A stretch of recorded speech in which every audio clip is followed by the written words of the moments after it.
Hello guys, kesar আপনার challenge. Guys, আজকে ভিডিওটা অনেক ইন্টারেস্টিং হতে যাচ্ছে।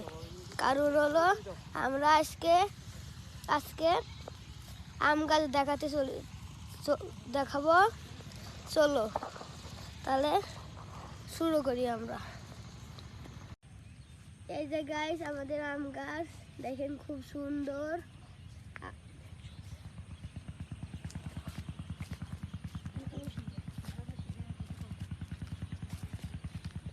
আমাদের আম আম খাওয়ার জন্য দাওয়াত থাকলো।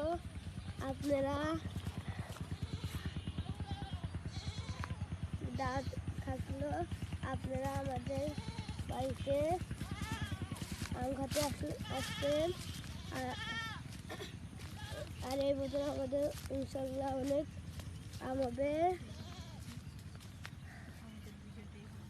আমাদের ভিডিওটা এই বন্ধুকেই আগামী ভিডিও বন্ধু আপনারা আশা করছি ভালো থাকবেন। আসসালামু আলাইকুম।